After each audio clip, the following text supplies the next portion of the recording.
All right, folks. We may have a bit of an issue with the audio. Hopefully not. So, is it good? Okay. All right. Now we have audio. Woo-hoo. All right. We get a little bit worried. The software was doing something weird, and right before the show, of course. So welcome to the live event. If you can hear us, say something in the chat. So it looks like we actually have quite a few people already. Jonathan Jackson is in here. Hi, Jonathan. I know you're always on the channel. Dronology is here. We have One Vision Ariel. All those are names that I see all the time. Who else do we have? We have Matt Bagwell. Hey, Matt, what's up? And Waypoint New England. All right, Felix Fernandez. I'm gonna let Josh Pierce is here. Audio is okay. Everybody says audio is good. All right. I know we have a lot to talk about, and I know you guys are going to have questions about this DJI stuff. And we'll get started with that. But please keep putting your questions, comments in the chat.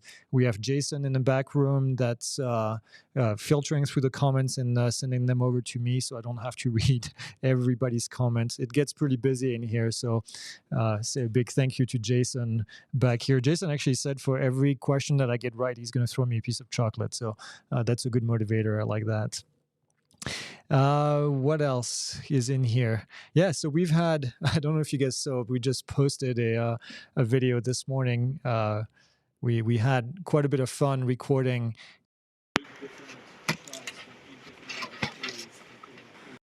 So if you haven't seen it, head out to the channel when we're done here and take a look at that video, because it's quite funny. We had a blast doing it. It took a lot of effort, actually. It doesn't look like it, but if you look at the whole first, I don't know, 40 seconds or so, everything is one shot that was recorded all together. So it was pretty cool. It was interesting, different type of recording that we'd never done before. Okay, so let's get started with the question.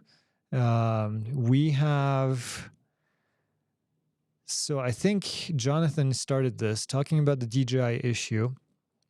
Somebody said, what is going on with the DJI bill? Now, we did a video on Friday for our news update where we talked about this potential DJI bill. It's not a DJI bill, it's a House bill. And I don't remember the number now because there's a bit of a mix-up with the numbers. It was an old bill that was kind of resuscitated, and they put a new number on it, and then they made an amendment to it. But the bottom line is this, is that they're trying to push and update an old bill to add DJI to a list, and that would be a list that would prohibit DJI at the FCC level, the communication level, which means that it would have the same issue that Huawei had, if you remember that whole story, where they would not be allowed to get FCC approval potentially if this goes through, which means that it's not a drone ban, if you want. It's more of a ban at the level of not being able to get FCC approval, which means that the drones would not be allowed to fly in the United States. I'm pretty positive that this will not go through, but we still have to keep an eye on it, and we still have to make sure that nothing like that happens. Now, I know the opinions are divided with DJI, and I can understand that. I know it's a foreign company. I know it's a Chinese company, and it still represents about 70% of all the sales of drones in the United States. And I still feel like that this is an unfounded, with lack of proof, attack on the company. And until, we see any kind of proof that there is wrongdoing, I feel like, we should apply the innocent until guilty thing. Now, some people disagree with this, and it's fine, but I feel like this would have a dramatic effect on the industry as a whole, on every person out there that has a business that is using a DJI drone. So this is a bit scary, quite frankly, at this case. Now, I'm not going to I'm not going to talk about what happens if this bill passes because I don't want to create confusion. I don't want to create overreaction. I think it's a long ways from passing, but it's still something that you guys need to be aware of. So I would say don't sell your DJI drone. I would not use this as a decision to buy the next DJI drone or not. I think this is something that we just need to keep an eye on. So um, somebody says, "What will DJI do if the bill passes?" That's something that I don't know. I don't know how to answer this. Somebody's asking, "Is Autel a Chinese drone, a Chinese company?" Yes, Autel is a Chinese company. I know a lot of people get confused with this. They think that it's an American-based company, but it actually is not. So Autel is a Chinese-owned company by Autel. It's Autel Robotics is the branch of Autel that deals with the drones, but it is still owned by a Chinese company. So if you have more questions on this DJI thing, again, I'm not going to try to speculate too much as to what happens if it passes or not, but this is a bit deeper than what we've seen in the past, where they're trying to prevent public safety agencies from using DJI drone. This would be far more reaching in this case. If you look at, we had another public safety last Monday, a week ago, with our friend Brandon Carr. Brandon mentioned this issue initially. So if you want to go back and see what he says on that as well, you can see it on the channel. And then Ken Dono from Original Dobo, he had a video posted, I think, yesterday on that topic as well. So you can go find information there. Okay. Should I sell my DJI drone? No, I don't think I would do that at this stage. I don't think it. I think it's too early to even consider doing that. A difference between a natural preserve okay to fly and a national preserve not okay to fly. The only preserve that I know is what I put on my crepes in the morning. No, I don't know actually the difference, quite frankly. From an FAA perspective, there's no difference in national preserve and natural preserve. I don't think I even seen these terms on a sectional chart. So I don't know that I have an answer to this one. Felix Fernandez is asking this question. So Felix, I would say, where are you seeing these things? And now, if it's private land or city land or county land, then they might be able to actually prevent you from flying in that specific area or taking off and landing, I should say. But as far as the FAA is concerned, these are not terms that are used by the FAA. I hope that makes sense. Why hasn't Skydio come up with a less expensive, like a mini drone? Travis is asking. Travis, quite frankly, I think Skydio has given up on the consumer drones. If you see where they're putting their efforts right now, they're putting their efforts into getting these drone laws passed in 2 different states that would prevent public safety from using DJI drones. They're putting a lot of lobbying effort behind this. So my guess is that they're focusing mainly on the public safety side of things. And we haven't seen, when was the Skydio 2 released? Like 4 years ago, 5 years ago. They made an update with the 2 Plus, but it really is still the same platform. I don't think there's any interest, quite frankly, from them from doing that. And this is, quite frankly, something that we see from other manufacturers as well. It looks like Autel is also giving up on the consumer drone, and I might be wrong, but what we see is that it looks like they're liquidating the stock of what's the small one that they have, the Nano and the Lite. It looks like they're liquidating these and kind of making them end of life. So I don't know if there is much interest now from these companies to compete with DJI. Which is kind of sad for us, quite frankly, as consumers. But DJI is going gung-ho and releasing new drones every 2 weeks, it feels like. So it's kind of sad if you ask me. All right, Matt is asking, I have a question. I turned down a job this weekend because it required flying around and possibly over a gathering, watching a roller skating demonstration. Are there any update on Category 2 drones? Matt, unfortunately, no, there's no updates. There's no manufacturers out there that are willing to create or submit a drone to be approved as Category 2 or Category 3. There's still, to date, only one drone that is approved as Category 3. Now, in your case, Matt, what you might want to get is a small Mavic Mini with a the Japanese battery and then be able to do these jobs. But if it's a large gathering, it's going to be considered a open air assembly, which means that at this stage you need to have remote ID on the drone, which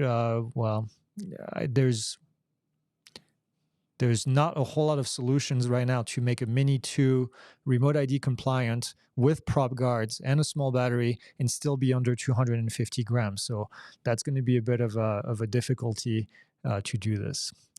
Okay, Jeff is asking, what is the current regulation in the United States regarding pilots flying BVLOS or over people? Jeff, good question. So flying BVLOS, beyond visual line of sight, you're going to need to have a Part 107 certificate, and you're going to need to apply for a beyond visual line of sight waiver. Jason, 10739, is that what it is? Yeah, 10739 for flying over people, and that's for flying over people. The waiver to fly beyond visual line of sight is not necessarily easy to get. The reason we know is because we just got ours a couple last week, I think at the end of last week or early last week. And it took several months for them to go through all the paperwork at the FAA. As far as flying over people, you could technically try to get a waiver, although that is difficult to get. The other option is to have a Category 1 drone, which is the most achievable right now, and then be able to fly over people. But at the moment, flying BVLOS and flying over people in the United States is a difficult thing to do. And I think it's going to remain difficult until the regulation is changed. Okay, Oscar Rivera is asking, if DJI platforms were to get banned, with your expertise, what would be the next best drone manufacturer? That is a tough one. Without hesitation, I would say Autel. But if Autel is not interested in doing consumer drones anymore, then I mean, we do have Parrot. I shouldn't say we don't have any option. Parrot is probably the next big thing that I would say. The Parrot Anafi AI is actually a great platform. We've tested it. We've flown it quite a bit. I was really impressed with it. It's not cheap. They don't have a mini version. So I don't know. I don't know what I would pick, quite frankly, to go fly. If you ask me tomorrow, what would you pick to go fly? I hate to say it, but I've never been a big fan of the Autel Nano. I would revert to the Light Plus, because I do like that platform. I think Light Plus is a great drone that kind of falls between a Mavic and a Mini and a Nano, and that's what I would go for. But man, if they were to ban DJI, what prevents them from banning Autel, which is also a Chinese drone? What bans them from banning the next thing? It's difficult. I don't know what I would pick, quite frankly. If the next question, Andy says, what about remote ID aftermarket modules? Are there any on the horizon that will cost less than $300? Yes, there will be modules that cost less than $300. I can't say much more right now, but I did get an email yesterday from somebody that I know and trust, and they are working on a solution that will be US based. I don't know if it's made in the US, but it will be made by a company in the United States. And it seems like it's a small module. They are FPV and fixed wing friends, which means that this has been designed for this kind of application. So I'm pretty excited about this. They said that they would release the information pretty soon, so I'll be excited to talk about this when we do. But yeah, there will be option. We did, when we were in Denver, we did see a couple options that were at $49 for the BS, the AirTag, what is it called? The drone tag BS, I think it was $39. And so, yeah, there will be option. My hope is that we can do this at $20 for the module. I think that's kind of the sweet spot where people are going to say, okay, $20 to be compliant. That's kind of an easy sell. At $50, I don't think it's cheap enough. And then at $300, remote ID will never happen if that's the case. So I hope the prices will go down. Remember, there's always two sides to every situation.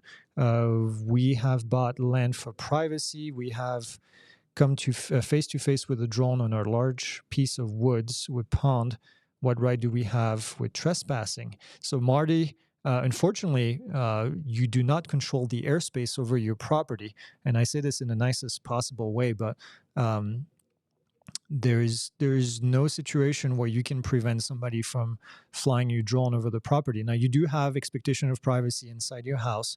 So if somebody is actually flying inside the house, or filming inside the house, then we have issues, and you have expectation of privacy. But unfortunately, buying land doesn't mean you buy airspace and then you can control what happens in the airspace. So Eduardo says, I'm planning to level up from 44809 to Part 107. Is it really worth it now?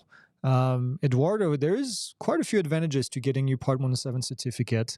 I know this might sound biased from someone who's selling a lot of Part 107 courses, but Part 107 allows you to apply for waivers that you don't have access under 44809.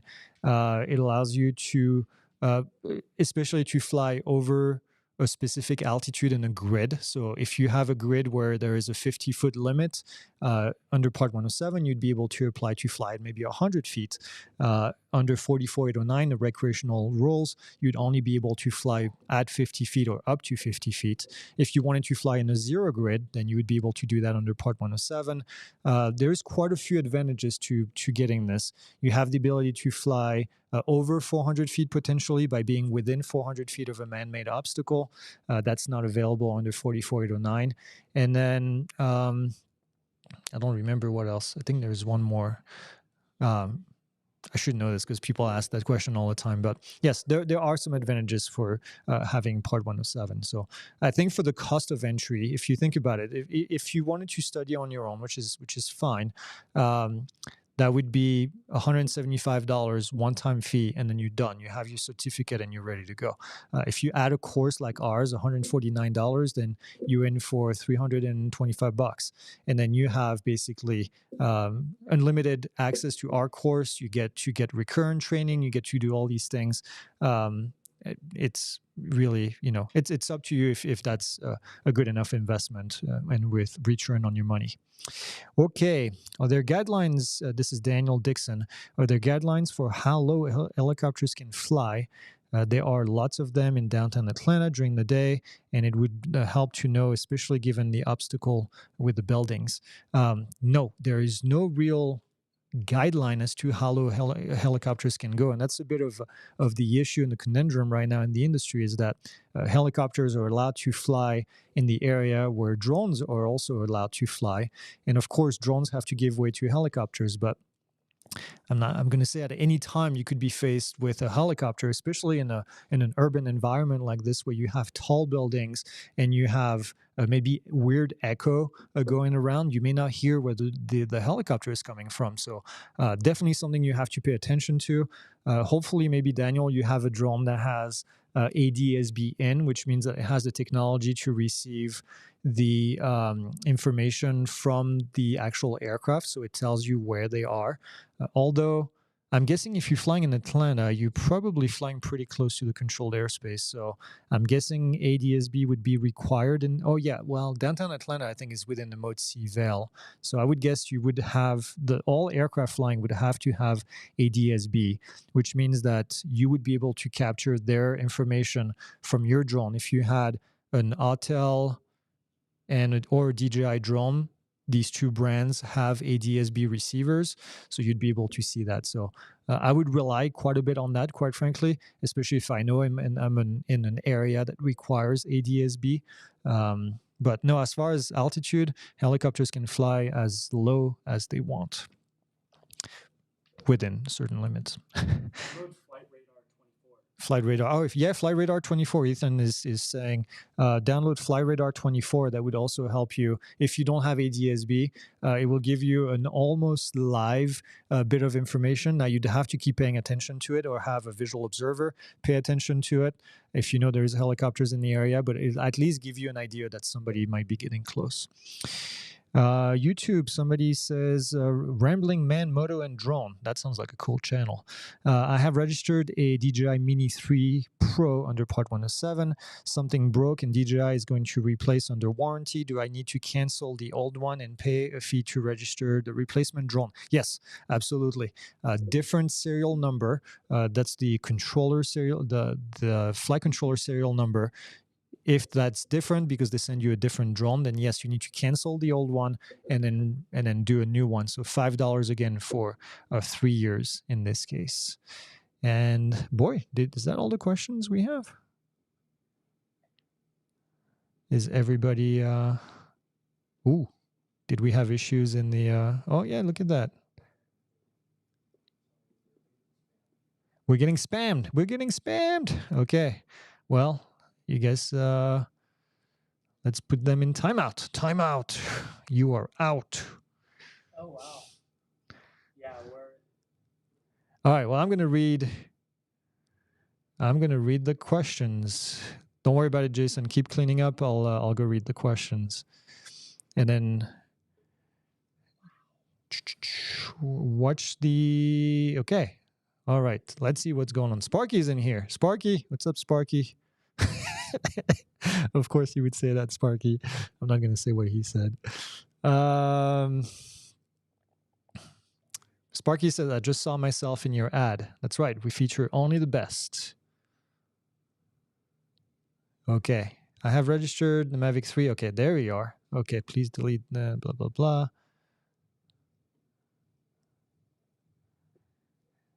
All right.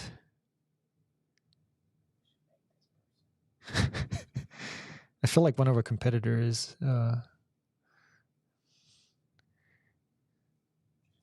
Do small aircraft like Cessnas have ADS-B? Yes. So that's a good question. I should probably go a little bit deeper on the ADS-B stuff. ADS-B is this technology that's on board of all aircraft that fly in certain type of airspace. And so there are requirements for that the FAA has that if you want to fly in this type of airspace, you need to have ADS-B. So typically, if you're flying close to a big airport, then there's going to be a requirement to have ADS-B. So then you'd have access to that information. So they'll probably ban helicopters next because of Chinese parts. Hopefully not. We'll see. You need to, we do need to deputize moderators. We'll probably do that for the next thing. Here, I know some people in here are trustworthy, so I'm going to be adding them as moderator. Maddie, I'm adding you as moderator. Matt Bagwell, I'm also going to add you as moderator. He got hacked. He was making comments too. Oh, really? Yeah, so I think we might need to... Well, I don't really know what to do. I'm going to go on YouTube and see if I can make it subscriber only. But it's bad. Are you watching the channel? Okay. Well, fun. This is why we don't do live events. Usually, we only do this once a week. So, all right. Sorry, I'm not being very responsive because I'm trying to get you guys' answers. So you said Matt Bagwell had also... Yeah, add Maddie. Yeah, I put Maddie on there. Matt Bagwell is normally really good, but I think he got hacked as well. No, I still see Matt talking in here. He started making those comments. Oh shit! Well, how does that happen? That's why I think someone hacked the whole live stream. There's another person that is making normal comments. Jeez. Okay. Fun. Okay. Yeah, this is why we can't have nice things. That's right. Can you explain ADS-B versus remote ID? That's a good question. Oh, I know who this is. Yeah. So ADS-B is this technology that was designed like 20 years ago by the FAA to be a way to bring awareness of other aircraft in the area so that they could talk to each other if you want, so they could send the signal. So ADSB is designed so that there is an ADSB out signal and an ADSB in signal. So ADSB out means that the the signal from that aircraft is being sent, the altitude, the direction, and all that is being sent out to other people and to stations on the ground so that controllers can see it. But also, if your aircraft has ADSB in, it can actually receive the signal and then also receive the signal and display it on a computer screen inside the aircraft. So great technology. ADSB has, I think, made flying safer because now you have the ability to see other aircraft in addition to looking outside to seeing other aircraft. Now, ADSB, as I mentioned before, is not required in all areas in all airspace, only in the busiest airspace, if you want to think about it this way. As far as remote ID is more of a localized way to share drone information. So two different types of technology. ADSB has receivers on the ground that collect the data and then spread it for other people. Remote ID is all done at the drone level, which means that the drone in itself is going to be sending the information, and then receivers on the ground, like a cell phone, is going to capture the data, but there's no real repeating of the signal if you want. So while we can, as drone pilots, see ADSB on some models, remote ID cannot be seen by manned aircraft pilots.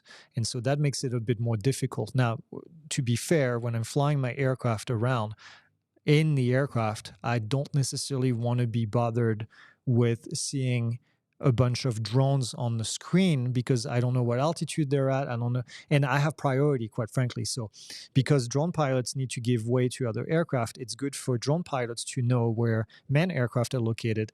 The other way around, not necessarily. So that's kind of difficult in this case. Okay. But that's the difference between ADSB and remote ID. Okay. Any plan to be at any show expo in the Mid-Atlantic area, John?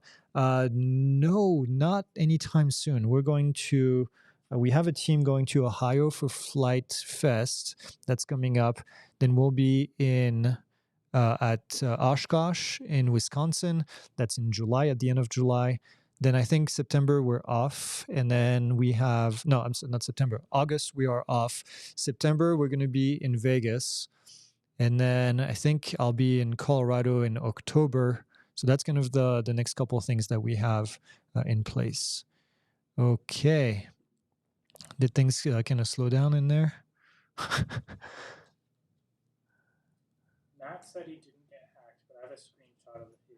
Yeah, that's kind of weird. I see it too. I wonder if it's a fake account with Matt's name and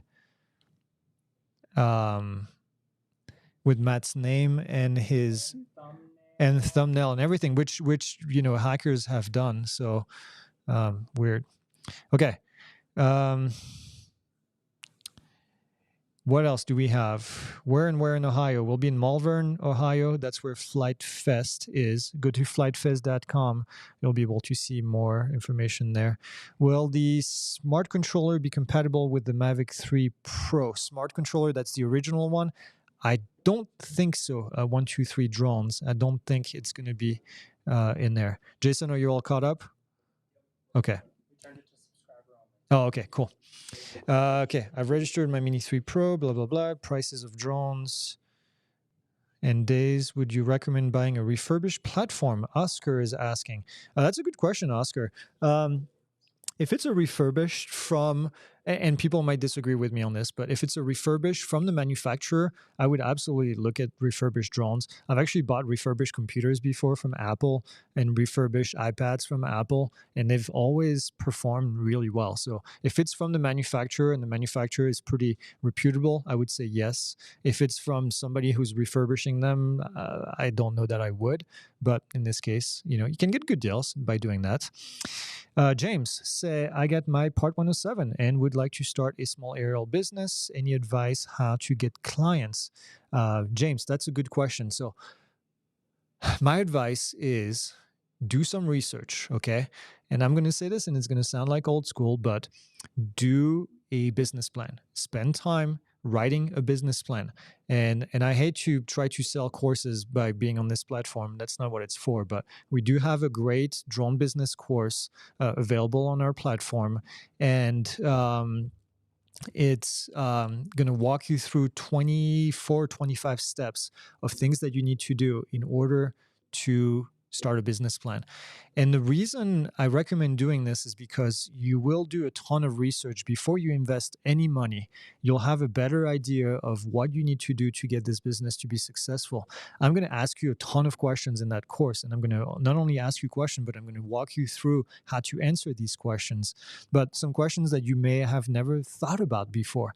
And so it's kind of a brain exercise before you jump both feet in and start a business. Most people are not successful at doing a business because they haven't researched the business. They think it's a good idea, but they haven't really gone back and done the research to see if there's a demand, to see what the competition is doing, to see how much you should be charging, to see what kind of insurance you're going to get, to see where you're going to be in 2 or 3 years. What are your goals? To how you're going to do your marketing, how you're going to do your advertising. All these things need to be thought of ahead of time. What kind of solution are you trying to resolve? What kind of problem are you trying to resolve for your customers? There's a lot of things to think about. And yeah, so if you don't use the course, at least just find a place where you can learn how to build a business plan. But I would definitely do that. I get my 107. No, I just read that. Well, the smart controller, I just said that. Any plans to visit Oregon? Man, I wish. I love Oregon. It's beautiful out there. No plans at the moment. We were there last year for a conference. I was only there overnight. Not yet. Maybe if there's something cool, we can fly the plane over there, but not at the moment. What do you recommend as the best nightlight for drones with a 3 statute mile visibility? Any favorites? Yes, we do have a favorite. It's the Arc 5 that is made by Firehouse. And the reason I recommend Arc 5 for several reasons. We did a test a couple of years ago, and I don't think the test has changed very much, but Firehouse is an American company. I know the person in charge of Firehouse. They are great people, and they support public safety. They actually sent us dozens of lights that we can distribute to public safety agencies where we go to places. So this is the Arc 5 right here. It's pretty small. It's visible, way visible from 3 statute miles. I'm going to turn it on and blind everyone. I don't know if this one is charged. Yeah, there you go. Okay, it's bright. It works really well. It's easy to affix to your drone. And they make different versions. This is a smaller version right here. They have this cool big one right here. And this big one has a beeper on it. So if you turn it on and you put it on your drone, if you crash your drone and the drone doesn't move after so many minutes, I think it's 2 or 3 minutes, then it's going to start to beep, and it's very loud. So you'll be able to find where your drone is located. And then, yeah, so I would definitely recommend Firehouse, whatever model. They're not cheap, but you know what? You only have to buy 1 or 2 really, and then put that on your drone, and you'll be compliant. How do you see artificial intelligence impacting the drone industry as a whole? Not talking about the artificial horizon that calls themselves politician. Good one. Oh, that's Mike, Highlander Mike Golf. It's a great question. I think AI is going to impact every and all businesses in the world in the next few years, in good ways and in bad ways. I'm always positive about everything, so I'm going to continue to be positive about what AI can do for humanity. But I do think it's going to help from a pilot perspective. You know, I can't wait to be able to go on ChatGPT or your favorite AI technology or Bard, whatever it is, and ask for a weather briefing or ask for a briefing for a specific location where it can pull TFRs, temporary flight restrictions, weather information that's going to happen in the next 2 or 3 hours, even be able to submit your lens request for you directly, tell you about obstacles that are in the area that you may not have thought about. Be able to pull a 3D view of the place where you're going to be flying, potentially even create a flight path for your drone and make sure that everything is safe. So there's a ton of positive application of what AI can do for drone pilots. Um, from a small business perspective, I think it has the ability to help you multiply your staff without having to really um, pay for someone that you can't afford, especially when you get started. So all these things I think are going to have a big impact on the drone industry. Obviously, there is also the downside of trying to take the pilot out of the equation down the road. And we know that before even AI was a thing, we know that there are companies out there that are trying to do autonomous flights. Skydio is one of them. They've been pretty vocal about it, trying to take the pilot out of the picture because the pilot makes mistakes. I'm of a different philosophy where I think if we train the pilot, then we don't need to take them out of the picture and we can do much more with drones. But this is a different approach. So I think AI is going to augment the ability for companies to take the pilot out of the picture, which is kind of the negative side of things.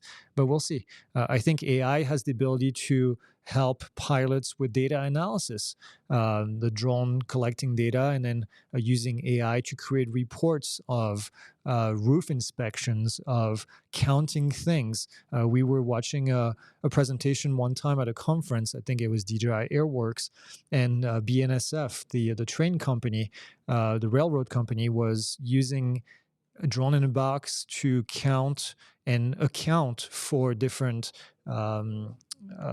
wagons in different areas, uh, and make sure that they knew where different cars were located on their depot in different locations. So I think AI is going to just multiply all these things. That's a great question, Highlander Mike Golf. I think we'll see. It's going to be very interesting in the next couple of years. I have Michael Bellinger is asking, I have an older Mavic Pro. The video needs to be fixed, but it flies well on the DJI Go 4 app. I see that it seems to have Remote ID, but not sure since it's an early version of Remote ID or not. Remote ID sections shows UUID. So, okay, I know what you're talking about, Mike. The Mavic Pro version 1, the initial Mavic Pro, is not Remote ID compliant. It doesn't have a declaration of compliance with the FAA. So what it means is that you're going to need to have a module. What you're talking about is the older version of DJI Go 4 has a section that was called Remote ID. And it was before Remote ID was really a thing. The DJI had called it Remote ID, and they put a place where you could voluntarily add information that would be picked up by DJI's system, Aeroscope, but it's different than the regular Remote ID. So no, your drone does not have Remote ID, even though it says it in the app. I know it's confusing. Jerry Franks says, is there anything on the horizon about a new quality American drone company? Unfortunately, no.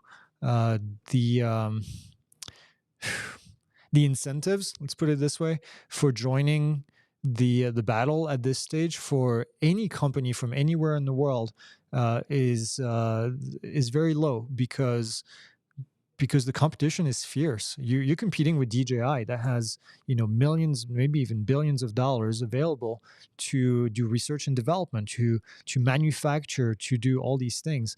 And I think most American drone companies that are coming into the market are not going in to be doing consumer drones and competing directly with DJI at that level. There's quite a few American drone companies that produce great products. Okay, Watts Innovations is one of them. Bobby Watts, he creates larger drones that are absolutely beautiful and that fly really well. We have Alta. Alta creates the Alta X, which is also, and then another model with that creates it. Inspired Flights as well is creating large drones. So yes, we do have American drone companies, but those are not the drones that the average person is going to want to buy or is going to need to buy because they're very niche and much larger and typically designed outside of what DJI designs. So at the moment, no, I don't think we're going to see an American drone company trying to compete with DJI, which is sad. What light sub $100 remote ID option, if any, are available? I would say let's wait. Let's wait for modules. I'm going to continue saying what I've said before. It's still too early to buy a remote ID module. I think you're going to regret spending any money at the moment. We don't need to comply until September of 2023, September of this year. So around July, August, we're going to be doing a full review of everything that's available out there, and we'll give you a good idea of what you should buy and well, not what you should buy, what are good options to purchase. And but at the moment, I think it's too early. There will be options sub $100 for sure. Yan Fernandez is saying, I'm taking your course right now. Awesome. But could you please highlight the general limitation of flying over people, specifically the point of moving from point A to point B? It's a great question. So operations over people, extremely confusing. One of the most confusing piece of regulation that the FAA has created for drones. If you want to fly over people and or moving vehicles, you need to have a categorized drone. That means category 1, 2, 3, or 4. Category 2 and 3 and 4 have to be approved by the FAA. At the moment, there is only one drone that is approved as category 3. There is 0 drones that are approved as category 2. Category 1 is a self-approval as long as your drone, with everything installed on it on takeoff, weighs less than 0.55 pounds or 250 grams and doesn't cause laceration, doesn't have propellers that can cause laceration, which means that you need to have prop guards more than likely. So there's very few drones that qualify even as category 1, even though it's a self-approval. Now, to your question, you're saying moving from point A to point B. The first thing that you would need to move from point A to point B is you would need a categorized drone, okay? And most of the time, the conversation ends here because those are not very easily accessible. So you'd be able to do that. You'd be able to go from point A to point B if you had a category 1, for example, and then just kind of transition, all the way across. So I hope that answers your question, but you'll see if you're in the course, when you get to the end, to that section, subpart D of Part 107 regulation, we do have a cheat sheet available, and that's going to give you access to to kind of a summary of flying over people. Ooh, Oliver is asking a trick question. What do you think of exo drones? I see Ethan was ahead of me and went into the shelf to get our exo drone. So this is an exo drone that they sent to us, and then this is another exo drone right here that we that flew not very well. Exo, I'm gonna try to be as politically correct as I can, and nice. Exo sent us these drones, and this is before Exo sold out to a company that was going to Hubsan what? No, it's not. So Exo sold out to a company that was they basically sold their stock, how many drones they had left, so that they could be sold in bulk, in volume. And the owner of that company kind of sold out and then left kind of everybody hanging. So not to mention that part, now that the support is very difficult to get for these drones and they're being sold by somebody else. The drone in itself is a Hubsan drone in the first place. So if you ever bought a Hubsan, then that's what you're getting. It's just, if you look on the site, it says Exo here, and right next to it, it said Hubsan. So this was a repackaged drone that they tried to sell as being an American drone, which was really a Chinese drone that was repackaged. And we were never really super excited about the quality of it. So we were going to do a review on the Hubsan, and we decided not to because the review wasn't going to be all that great. And I'm not out there to go and destroy a company. And at the time they still had a young CEO that was trying to do his best to get the company off the ground, and so we decided not to do the review. And but as far as the quality, I was never really impressed with it. The software was buggy, it didn't work too well. The controls, we tried to take raw photos with it.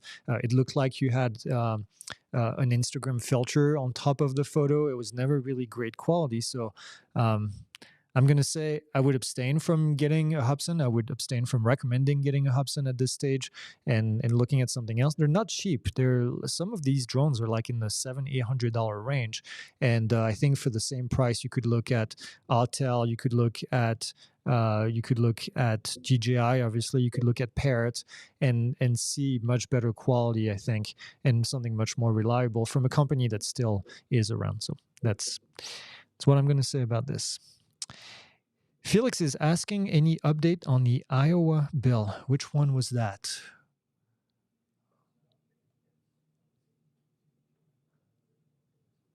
Oh, yeah, no, that was the ban against DJI, against using DJI for public safety. We haven't seen any update. I don't think it's passed yet, so we'll see what happens from here. But it's one of the many bills that we've seen happening. Jerry Franks is asking, where are Parrot drones made? It depends. Parrot has different models that are made in different parts of the world. Some of them are made in China. Some of them are made in the United States in order to meet the requirement of being Blue UAS. So depending on which one you buy, it may be made in China or not. Parrot is a French company in the first place, and they've been trying to compete in the United States by using the blue label market. So, like I said before, the Parrot NFE AI is, I think, a great contender. I don't remember the price of it, but it's not cheap. It's several $1,000s for sure, and yeah, I think it's around $4,500. But it has a 3G chip, so you can actually control the drone using 3G, and it has a great ability to create an environment and kind of a 3D environment of where it's at, and then avoid obstacles by doing that. And we were pretty pleased with the way that it flew. So if you're looking for something that's not DJI or Autel, I would definitely look into that drone, but it also comes at a price. Okay, what else do we have? We have another 14 minutes left. Have you tried the DJI motion controller? I have tried the original motion controller. We have not tried the new motion controller. I know they added quite a few things to it, but we haven't had a chance to test it just yet. We've been actually quite busy doing a lot of other things, and testing products can put on the back burner recently. Recreational flying at night. Is it legal for recreational pilots now with a clearance? Yes, Jim, it is. So if you're flying at night recreationally outside of controlled airspace, you can just go and knock yourself out.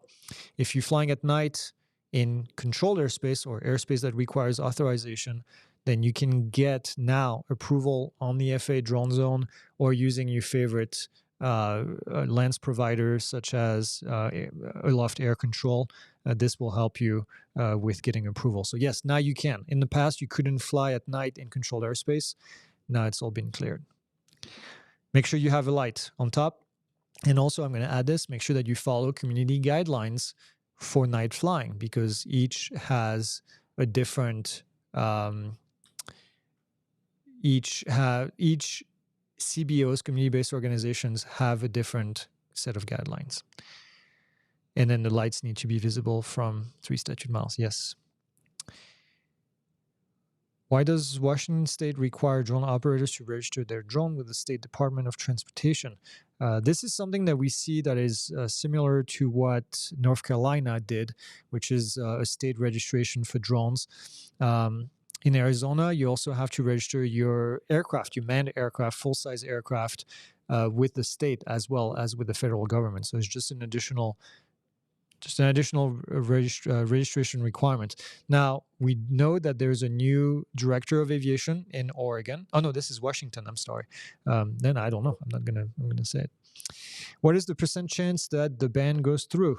I don't know statistically what the percent chance is, but you got to remember that the House and Congress don't make rules.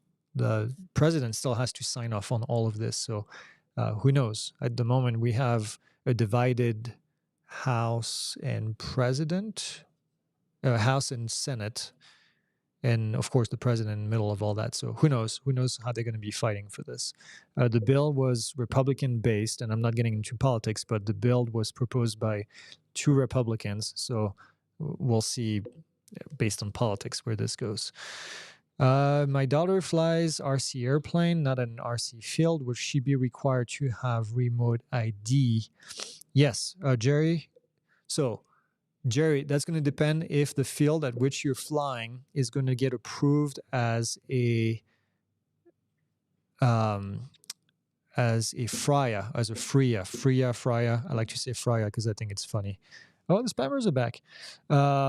Thanks, Maddie, for taking care of that. So if your flying field is going to be at a FRIA, then you won't need to have remote ID. But if it's not approved as a FRIA is the FAA recognized identification area. So the flying field will have the ability to apply to become a recognized area where remote ID is not required. Otherwise, yes, she will have to have that.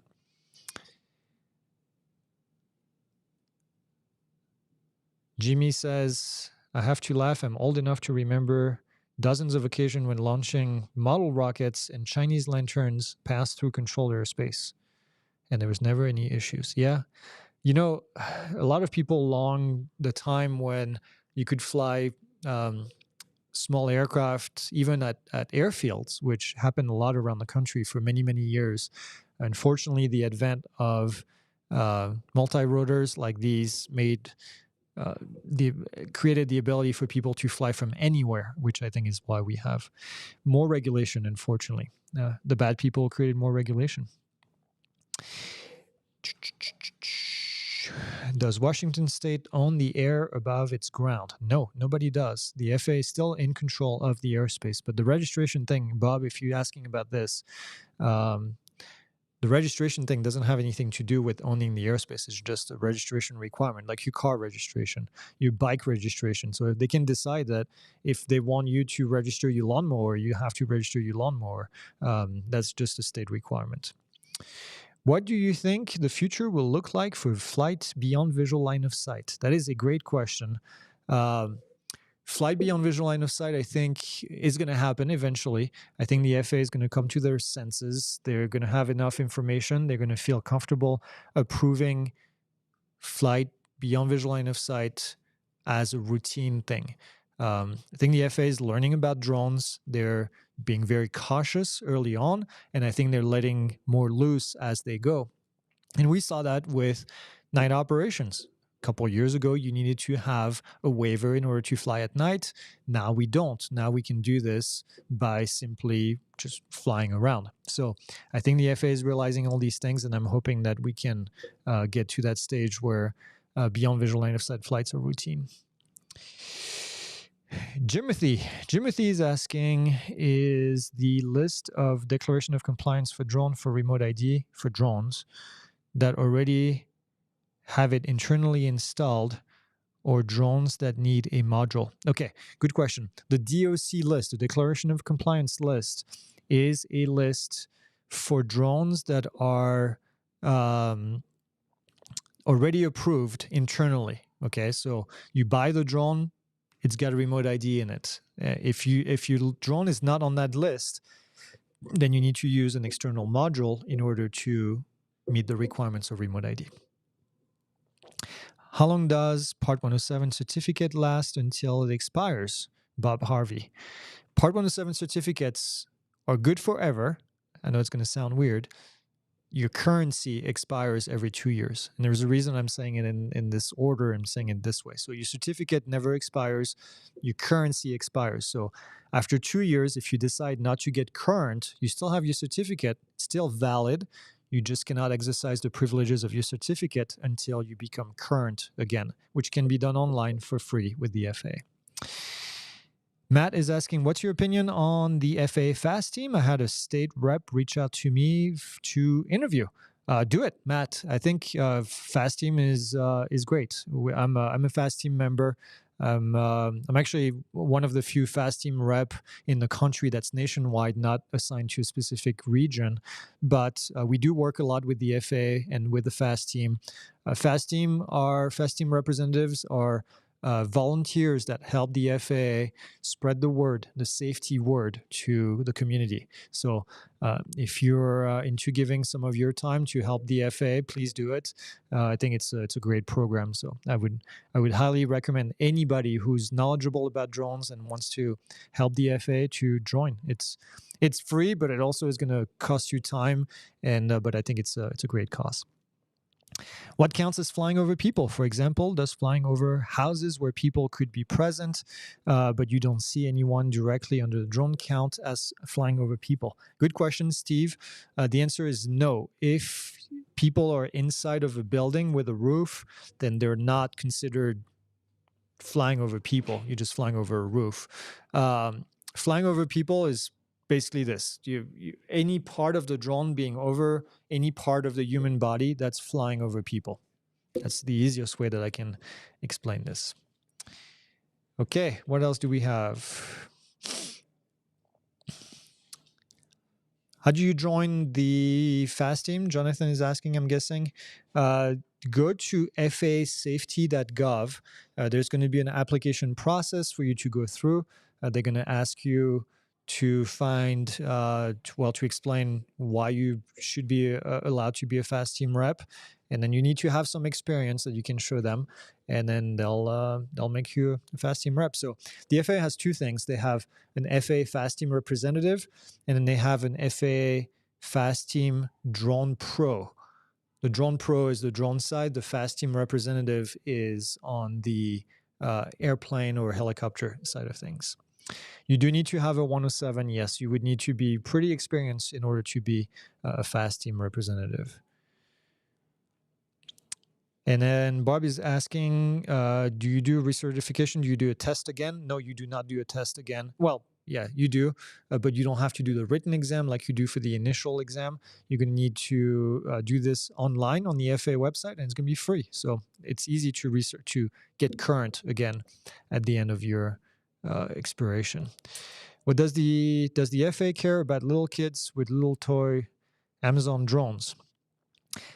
The FAA cares about anyone who's going to be putting the safety of the national airspace system at play. Okay, let's put it this way. So if somebody is going to have a little toy drone from Amazon and be flying at the end of the runway, yes, they're going to care. So the FAA cares about making sure the airspace remains safe. All right, we've got 3 minutes left. Folks, time to ask you last questions. I apologize for all the shenanigans, but appreciate Maddie from stepping up and being one of our moderator. If you're a longtime subscriber and you would like to help us, please send us a message and we'll consider adding you as a moderator, especially if you've moderated other places as well. Would be happy to have you on board and help us keep these clean.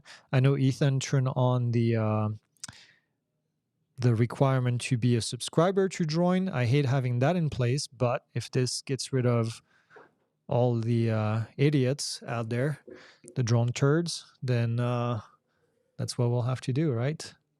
That sucks. As the Air 3 came to you guys to be cleared, I'm guessing you're asking about the Air 3, Jonathan. If we had the Air 3, which we don't, I couldn't tell you.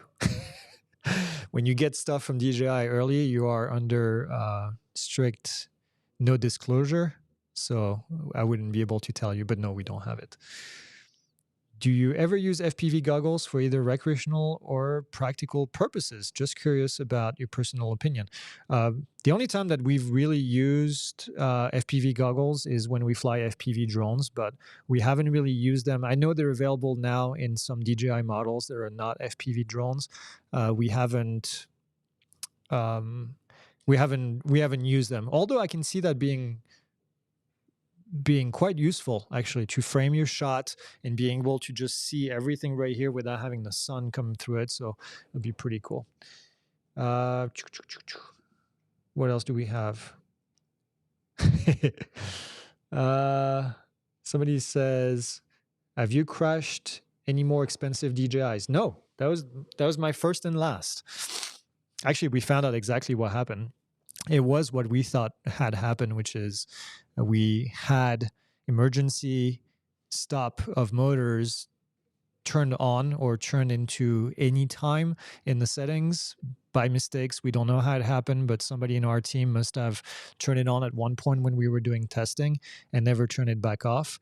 And as I was doing the maneuver, we downloaded the last movement of the stick and from the drone, and that's exactly what happened. We have bottom left and bottom right, and then the motor shut down. So an unfortunate event. Asked above, but would like to know where in Colorado you'll be in October. We will be in, what's that city north of Denver? No. Fort Collins, thank you. Fort Collins, Colorado, for an event that is a drone air show, which is really cool. So that's where we will be. And I don't remember the dates, but you can look it up. It's at the Colorado State University. It's going to be really cool. I'm pretty excited. I think it's in last week's news update, right? It's in last week's news update or the one before. So September 16, 2022, was when drone manufacturers started to have to comply with standard remote ID. That's correct. What about September 16, 2023? Is that for the remote pilots themselves to having to buy modules? Yes, Jimothy. That would be when we have to have remote ID on board of the aircraft, whether it's with a module or with a drone equipped with that. Somebody's asking, should auto shutdown be disabled as a rule? Well, here's the trick. There's no such thing as disabling it. Either it's in emergency only mode or if it's in anytime mode. Emergency only mode means that if the aircraft was to be in a weird attitude, like upside down like this, then the motors would have the ability to shut down by doing this on the controller, right? And then anytime means anytime you go through that, then the motor shut down.